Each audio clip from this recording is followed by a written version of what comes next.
بسم اللہ الرحمن الرحیم۔ ویڈیو دیکھنے والے معزز ناظرین کو میرا السلام علیکم۔ ناظرین محترم، دنیا میں ابھی بھی کچھ ایسے لوگ قبیلوں کی شکل میں جنگلوں میں رہتے ہیں جن کو دنیا کی ترقی کے ساتھ کوئی واسطہ نہیں۔ وہ دنیا سے الگ تھلگ رہنا پسند کرتے ہیں اور ان میں سے اکثر ننگا جسم ہی رکھتے ہیں، چاہے وہ مرد ہوں یا عورت۔ لیکن بعض اوقات ان کے جسموں کو پتوں سے ڈھکا ہوا بھی دیکھا گیا ہے۔ یہ لوگ دنیا سے کٹے ہوئے ہونے کی وجہ سے کسی بھی تہذیب یعنی سویلائزیشن کو اڈاپٹ نہیں کر سکے۔ لیکن بھارت میں کچھ ایسے لوگ بھی ہیں جو ننگا رہنے کو ثواب سمجھتے ہیں اور انہوں نے اس عمل کو اپنے مذہب کا حصہ بنا رکھا ہے۔ یہ لوگ کون ہیں اور ان کا تعلق بھارت کے کس مذہب کے ساتھ ہے، اور ان کا مذہب کب اور کہاں سے شروع ہوا، اور یہ لوگ کس بھگوان کی پوجا کرتے ہیں، آج کی ویڈیو میں ہم آپ کو اس کی حقیقت بتائیں گے۔ لیکن اس سے پہلے اگر آپ نے ہمارے چینل حقیقت جانو کو سبسکرائب نہیں کیا تو براہ کرم سبسکرائب ضرور کر لیجئے گا، اور ساتھ ہی ساتھ بیل کے نشان کو بھی دبا دیجئے تاکہ ایسی ہی حقیقت سے بری ویڈیوز کا نوٹیفیکیشن آپ کو ملتا رہے۔ ناظرین محترم، یہ لوگ جین کہلاتے ہیں اور ان کے مذہب کا نام جین مت یا جینزم کہلاتا ہے۔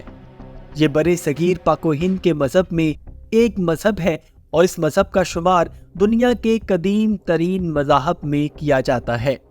ہندوستان کی سرزمین پر جین مت ہزاروں سال قبل ہندوستانی ریاستوں کا سرکاری مذہب رہا ہے، لیکن 8ویں صدی عیسوی کے بعد مختلف وجوہات کی بنیاد پر اس مذہب کی مقبولیت میں کمی آنے لگی، اور اگر موجودہ صورتحال کی بات کی جائے تو جین مت بھارت میں اب ایک اقلیتی مذہب کے طور پر جانا جاتا ہے، اور جین لوگوں کی تعداد پورے بھارت میں صرف 2.4 ملین ہے۔ اور اس کے علاوہ دنیا کے دیگر ممالک میں بھی یہ لوگ پائے جاتے ہیں جو زیادہ تر بھارت سے ہی ہجرت کر کے وہاں آباد ہوئے، اور اگر عالمی سطح پر ان کی تعداد کا تخمینہ لگایا جائے تو ایک محتاط اندازے کے مطابق ان کی تعداد 6.1 ملین تک ہے۔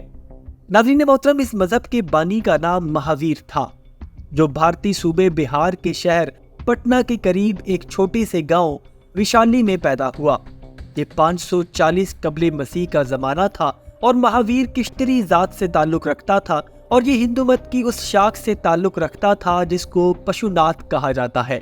ناظرین، پشوناتھ ہندو ریاضت اور عبادت کرنے پر بہت زور دیتے ہیں، اور اس کے لیے بہترین یہ مانتے ہیں کہ دنیا کو بالکل ترک کر دیا جائے اور تنہائی اختیار کر کے ریاضت کی جائے۔ اس خاندانی پس منظر کے ساتھ مہاویر ایک عیش و آرام کی زندگی گزار رہا تھا، لیکن اس کا دل دنیا کی طرف نہیں لگتا تھا بلکہ ریاضت کی طرف مائل تھا۔ لہٰذا اس نے 30 برس کی عمر میں دنیا کو ترک کرنے کا فیصلہ کر لیا، اور اس کے اس فیصلے کی وجہ دیکھی جائے تو تاریخ سے پتہ چلتا ہے کہ اس کے خاندان کے آباء و اجداد میں بھی کافی لوگوں نے دنیا کو ترک کیا تھا، لہٰذا وہ خود ان سے انسپائر تھا اور اس نے بھی ایسا ہی کیا اور 30 برس کی عمر میں دنیا کو ترک کر دیا۔ جب مہاویر دنیا کو ترک کر کے جنگل میں چلا گیا تاکہ تنہائی اختیار کر لے تو اس نے اپنے بالوں کو نوچ لیا اور اپنے لباس کو اتار دیا اور ایک تنہا کپڑا دھوتی کی شکل میں پہن کر جنگل میں چلا گیا۔ اس کو جنگل میں 12 برس گزر چکے تھے اور 12 برسوں میں وہ تپسیا یعنی ریاضت کرتا رہا اور مسلسل سفر میں رہا، اور کہا جاتا ہے کہ اس کے جسم پر دھوتی 1 برس ہی موجود رہی، اور وہ الف ننگا ہو کر جنگلوں کے سفر پر رہا اور تپسیا کرتا رہا، اور 12 سالوں کی تپسیا کے دوران اس نے کسی بھی قسم کی گندگی کو اپنے جسم سے جدا نہیں کیا، اور اس کے سر میں جوئیں پڑ گئیں، لیکن اس نے ان جوؤں کو اپنے سر سے صاف نہیں کیا اور ان سے ہونے والی تکلیف کو برداشت کرتا رہا تاکہ اس کے اندر زیادہ سے زیادہ قوت برداشت پیدا ہو جائے۔ لوگ اس کے گندے جسم ننگ دھڑنگ حلیے کو دیکھ کر اس سے دور بھاگتے تھے اور اس پر آوازیں کستے تھے، گالیاں دیتے اور پتھر مارتے تھے، لیکن وہ اپنی اندیکھی دنیا میں مست رہتا اور اپنی اس عمل کو روحانی ترقی کے لیے استعمال کرتا تھا۔ اور جین مت کے ماننے والے مہاویر کے اسی عمل کو اہنسا یعنی عدم تشدد کے عمل کو فروغ دینے کا باعث کہتے ہیں، اور اپنی ریاضت اور تپسیا کے 13ویں سال اس نے یہ دعویٰ کیا کہ اس کو کیول گیان حاصل ہو گیا ہے۔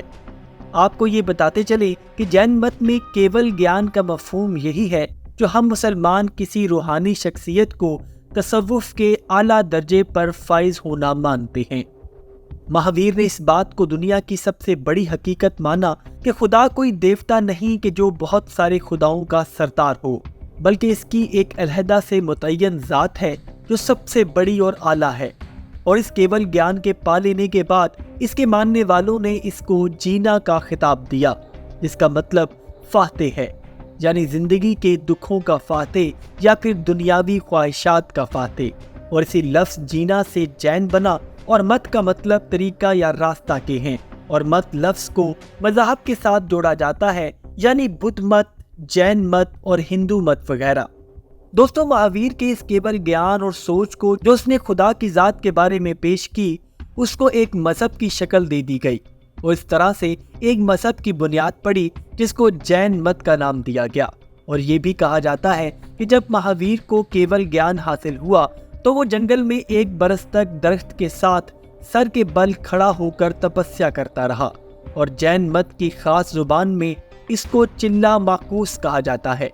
مہاویر 30 سال تک لوگوں کو اپنے کیول گیان کی تعلیم دیتا رہا، اور پھر 72 برس کی عمر میں اس نے بھارتی صوبے بہار کے شہر پواپوری میں انتقال کیا، اور اپنے انتقال کے وقت وہ راجہ ہستی پال کے محل میں مقیم تھا، اور اس نے مرن بھرت رکھا ہوا تھا، کیونکہ مہاویر کے مطابق اعلیٰ مقام یہ ہے کہ انسان دنیا سے دور چلا جائے یا تارک الدنیا ہو جائے، اور اس کے مطابق گوشت خوری تو دور کی بات، انسان کو سبزی خوری بھی صرف جسم کو زندہ رکھنے کے لیے ہی کرنی چاہیے۔ ناظرین محترم، جین مت مذہب میں بھی 3 فرقے پائے جاتے ہیں، جس میں ایک فرقہ خود کو ننگ دھڑنگ رکھنے کی تعلیم دیتا ہے، اور اس ننگے رہنے کے عمل کو یہ لوگ ثواب سمجھتے ہیں، جس کے پیچھے یہ لوگ لاجک یہ دیتے ہیں کہ تن کے اوپر کوئی کپڑا بھی دنیا کی علامت ہے، اور انسان ننگا ہی اس دنیا میں آیا تو اسی لیے اس کو ننگ دھڑنگ ہی رہنا چاہیے تاکہ دنیا سے کنارہ ہو سکے۔ اور یہ لوگ اپنی عبادت اور دیگر کام بھی بغیر کپڑوں کے ساتھ ہی کرتے ہیں، جبکہ اس فرقے کی خواتین سفید لباس پہنتی ہیں اور اپنے سر کو بھی ڈھانپتی ہیں، جبکہ جین مت کا دوسرا فرقہ جسم پر کپڑا پہننے کا تو قائل ہے، لیکن وہ اس کو صرف سفید دھوتی تک محدود رکھتا ہے، یعنی جسم پر صرف ایک سفید دھوتی پہننا ٹھیک ہے، جس کو وہ کچھ اس طرح سے پہنتے ہیں کہ اسی کے ایک کنارے کو اپنے سطر سے اوپر بھی لپیٹ لیتے ہیں۔ جین مت کا تیسرا فرقہ تھوڑا لبرل اور ترقی پسند ہے، اور ان کے نزدیک انسان کی ضرورت کے مطابق چیزوں کو استعمال اور ملکیت میں رکھنا جائز ہے، جیسا کہ یہ لوگ مانتے ہیں کہ انسان جائیداد ملکیت میں رکھ سکتا ہے، اپنے تن کو ڈھانپنے کے لیے کسی بھی طرح کا کپڑا پہن سکتا ہے، کیونکہ ان کا ماننا یہ ہے کہ اتنا انتہا پسند مذہب عوام میں مقبول نہیں ہو سکتا، اور شاید یہی وجہ ہے کہ جین مت آہستہ آہستہ سکڑتا چلا گیا، اور آج جین مت ہندوستان میں ایک اقلیتی مذہب کے طور پر جانا جاتا ہے۔ جین مت ایسے طبقوں میں مشہور ہوا جو ہندو مت کی افضل ذاتوں یعنی براہمن اور کشتری کی بالادستیوں کو قائم رکھنا چاہتے تھے، کیونکہ جین مت میں انسانوں کی بہبود کی کوئی گنجائش نہیں تھی، اور اسی لیے جین مت کو بڑے بڑے امراء اور راجہ مہاراجہ نے قبول کیا۔ مہاویر کے انتقال کے وقت کے ماننے والوں کی تعداد 14,000 سے بھی زائد تھی، جو اونچی ذات رکھنے والے اور امراء اور راجہ مہاراجہ ہی تھے۔ راجہ شاسترو نے جین مت قبول کیا اور جین مت کو پھیلانے کے لیے خاصا کام کیا۔ پھر مہاراجہ اشوک، مہاراجہ کھرویر، راجہ اشوک کے پوتے سمپرتی، راجہ اندر چہارم اور راجہ گردریش نے بھی جین مت مذہب کو اختیار کیا اور اس کو پھیلانے میں بہت کام کیا۔ ناظرین محترم، جین مت مذہب میں اہنسا یعنی عدم تشدد کو بہت اہمیت دی جاتی ہے، اور اس مذہب میں مرن بھرت کو بہت اہمیت حاصل ہے، یعنی اپنے آپ کو بھوک اور پیاس سے مار دینے کو بڑی نیکی کا کام سمجھا جاتا ہے۔ مہاتما گاندھی نے بھی جین مت کے اس فلسفے کو عالمی سطح پر روشناس کروایا، اور اسی وجہ سے ان پر جین مت مذہب اختیار کرنے کا الزام بھی لگتا رہا۔ اور دوستو، جین مت اللہ کی ذات کو قبول نہیں کرتا اور یقین رکھتا ہے کہ انسان کے اندر کی روح کی شکل میں طاقت ہی خدا کی طاقت ہے، نعوذ باللہ۔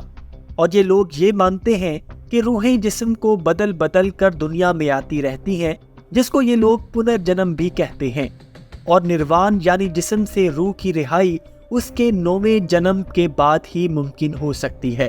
اور جانوروں کو ہلاک کرنا، درختوں کو کاٹنا، حتیٰ کہ پتھروں کو توڑنا بھی ان کے نزدیک پاپ یعنی گناہ ہے۔ جین مت کے سادھو اپنے ہاتھوں میں کمنڈلی اور ایک ٹوکری رکھتے ہیں اور بھیک مانگتے ہیں۔ دن میں صرف ایک بار مختصر کھانا کھاتے ہیں تاکہ زندہ رہا جا سکے، اور وہ بھی سورج غروب ہونے سے پہلے پہلے، اور اگر بھیک نہ ملے تو بھوکے ہی سو جاتے ہیں۔ ہمیشہ ننگے پاؤں ہی چلتے ہیں اور ہاتھ میں ایک مور پنکھ بھی رکھتے ہیں، جس سے اڑنے والے کیڑے مکوڑوں کو اپنے تن سے دور رکھتے ہیں۔ 2 ماہ میں ایک بار اپنے سر، داڑھی اور مونچھوں کے بالوں کو اپنے ہاتھوں سے نوچتے ہیں، جبکہ کمنڈلی میں گرم پانی رکھتے ہیں جو پینے کے لیے نہیں بلکہ طہارت کے لیے استعمال کرتے ہیں، اور اپنے منہ پر بھی ایک کپڑے کا ٹکڑا باندھتے ہیں تاکہ کوئی کیڑا ان کے منہ میں جانے کے بعد مر نہ جائے۔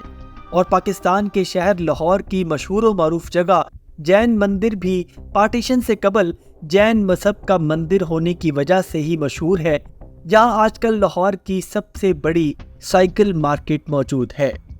امید ہے ناظرین آج کی ویڈیو آپ کو پسند آئی ہوگی۔ اگر ویڈیو پسند آئی ہے تو ویڈیو کو لائک، شیئر اور کمنٹ سیکشن میں اپنی رائے کا اظہار ضرور کر دیجیے گا، اور جاتے جاتے چینل کو سبسکرائب کر کے ہماری حوصلہ افزائی بھی کر دیجیے۔ اپنا اور اپنے گھر والوں کا بہت سا خیال رکھیے گا۔ اللہ حافظ۔